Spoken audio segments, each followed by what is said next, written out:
வணக்கங்க. நான் வந்துட்டு முறுக்கு செய்கிறதுக்காண்டி பாருங்கள், வீட்டில் உள்ள பச்சரிசி தான் எடுத்திருக்கேன். அதை இப்போ ஊற வச்சு அரைச்சி தான் நான் காட்ட போகிறேன் உங்களுக்கு. பாருங்கள், எங்கள் வீட்டுக்காரவங்களுக்கு டைம் இல்லை, வாங்கி கொண்டு வந்து கொடுக்கவோ அரைக்கிறதுக்கவோ ஆட்டோ ஓட்டுறதுனால தீபாவளி நேரமாக சவாரி இருக்கிறதுனால அவங்க போயிடுறாங்க. அதனால நான் வீட்டில் இருக்கிற பச்சரிசியை தான் நான் இப்போ அரைக்க போகிறேன். பாருங்கள், இது ஒரு 1/2 கிலோ பச்சரிசி எடுத்து ஊற போட்டுக்கோங்க. சும்மா ஒரு 1/2 மணி நேரம் ஊறினா போதும். 1/2 கிலோ பச்சரிசிக்கு இது பாருங்க, பைத்தம்பருப்பு ஒரு 50 கிராம், ஒரு 50 கிராம் போட்டால் போதும். பைத்தம்பருப்பு ஒரு 50 கிராம், உளுந்து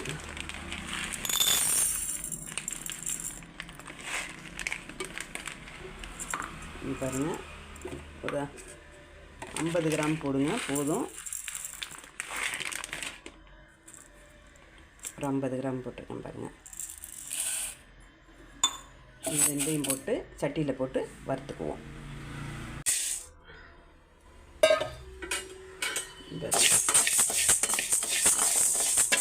உளுந்தும் பைத்தம்பருப்பும் போட்டிருக்கேன். இதில் பாசி பருப்புன்னு சொல்லுவாங்க இல்லையா, அது ரொம்ப கருக விட வேணாம், அந்த வாசனை வந்தால் போதும்.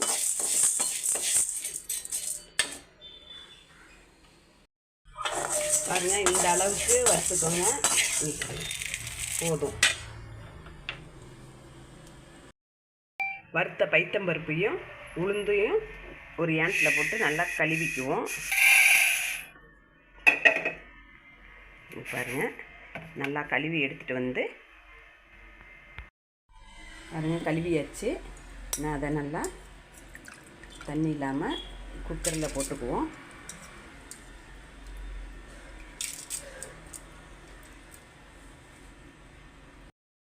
எல்லாத்தையும் அள்ளி குக்கரில் போட்டாச்சு. இன்னும் அதுக்கு ஒரு 2.5 டம்ளர் தண்ணி வைப்போம். ஒரு டம்ளர் போட்டிருக்கோம் இல்லையா பாசிப்பருப்பு உளுந்தும், அதுக்கு ஒரு 2.5 டம்ளர் தண்ணி.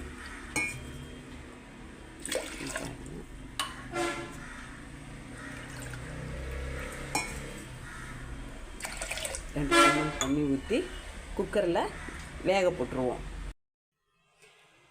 குக்கரில் வச்சு வேக போட்டுருவோம். ஒரு 3 விசில் வந்தவுடனே நிப்பாட்டிக்கலாம். இது என்னன்னு பார்க்குறீங்களா? நான் அடுப்பு சுத்தம் பண்ணலன்னு நினைக்காதீங்க. இது நேற்று பிடிச்சி வச்ச பிள்ளையார், நேற்று அதிரசம் செய்கிறதுக்காண்டி பிள்ளையார் பிடிச்சி வச்சோம் இல்லையா, அதுதான்.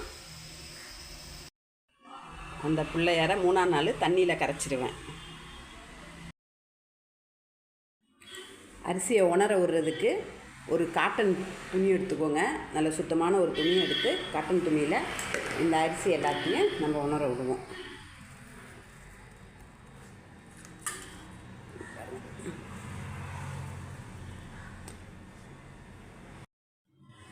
பாருங்கள், நல்லா உணரட்டும். ஃபேன் காற்றை போட்டு விட்டுருங்க. ஃபேன் காற்றுலேயே அப்படியே உணரட்டும். இந்த காட்டன் துணியை வந்து ஒரு 4ஆக மடக்கி போட்டுக்கோங்க, அப்போ தான் ஈரத்தை வேகமாக இழுக்கும். உணரட்டும். அரிசி ஒட்டுதா ஒட்டலையான்லாம் பார்க்க வேணாம், இது நல்லா உணர்ந்தா போதும். ஊற வைக்கிறது ஒரு 1/2 மணி நேரம் ஊற வச்சா போதும். உணரட்டும், நல்லா உணரட்டும். வாங்க எப்படி வெந்திருக்குன்னு பார்ப்போம். பாருங்கள், நல்லா வெந்திருக்கு பாருங்கள். பார்த்தீங்களா? இது நல்லா சூடு ஆறினோடனே நம்ம மிக்ஸி ஜாரில் போட்டு அரைச்சிக்குவோம். பாருங்கள், உணர்ந்தது போதும். அப்புறம் ரொம்ப உணர்ந்துச்சுனாக்கா மிக்ஸியில் போட்டு அடிக்க முடியாது, மாவாகாது. அதனால் போதும். அதை போட்டு நல்லா மிக்ஸியில் 1/2 கிலோவை 2 தடவையாக போட்டு அரைச்சிக்குவோம். பாருங்கள், மிக்ஸியில் போட்டாச்சு. நல்லா நைஸாக அரைஞ்சிட்டு அதை ஒரு பாத்திரத்தில் நம்ம மாற்றிக்குவோம். இதில் குத்தி வச்சுக்கலாம்.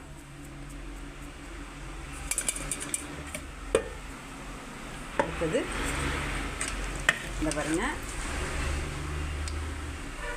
இந்த உளுந்து பைத்தம்பருப்பு எல்லாத்தையும் போட்டு அரைச்சிக்குவோம். தண்ணி ஊற்ற வேணாம். பாருங்கள், இதை வந்துட்டு அரிசி மாவில் போட்டுக்கலாம். அரைச்சி வச்சதெல்லாம் போட்டாச்சு.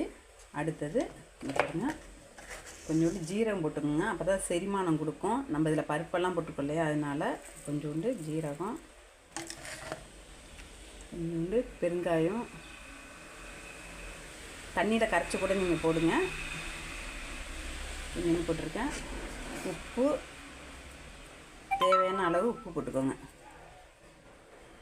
இதில் கொஞ்சம் கொஞ்சமாகவும் தண்ணியை விட்டு கொஞ்சம் கொஞ்சமாக விட்டு அப்படியே பிணைஞ்சிக்கோங்க.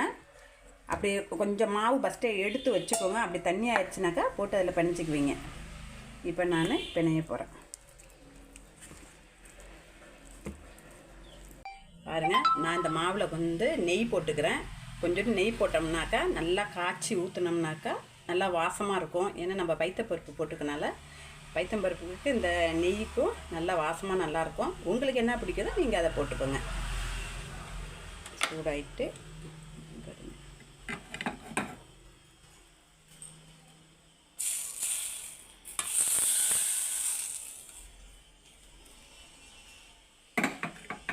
பார்த்தீங்களா, போட்டு நல்லா ஊற்றி நல்லா கிளறிக்குவோம்.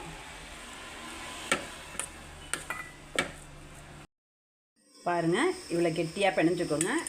பாருங்கள், இது மாதிரி கெட்டியாக பிணைஞ்சிக்கிட்டிங்கனாக்கா புளியறது கொஞ்சம் நல்லாயிருக்கும். பாருங்கள், வாங்க நம்ம முறுக்கு செய்ய ஆரம்பிக்கலாம். பாருங்கள், மாவு பிணைஞ்சி நல்லா எப்படி இருக்குது பாருங்கள்.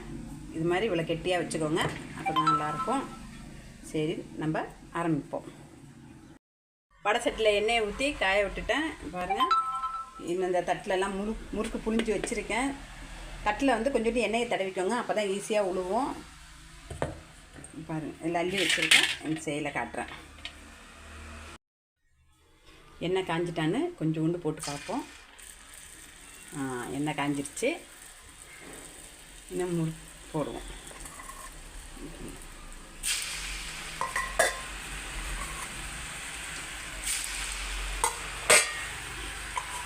அந்த இதில் வந்துட்டு எண்ணெய் தேய்க்காமல் விட்டுட்டேன்.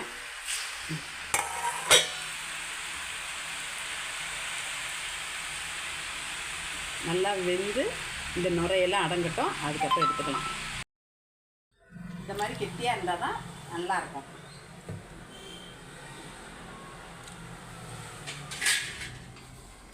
வச்சுட்டு இந்த தட்டில் வந்துட்டு எண்ணெய் தடவிக்கோங்க, அப்போ தான் நல்லா உழுவும். எண்ணெய் தடவிக்கோங்க.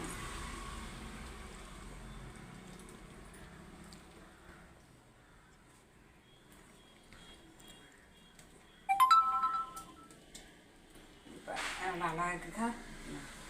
அளவு தான் இதுக்கு முக்கியம்.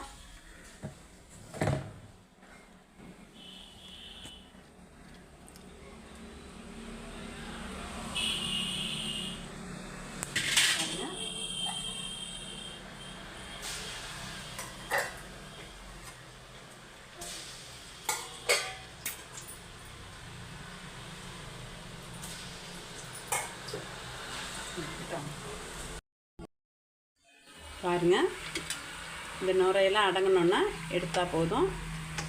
இந்த பபிள்ஸ் எல்லாம் இதாகட்டும், எடுத்துக்கலாம்.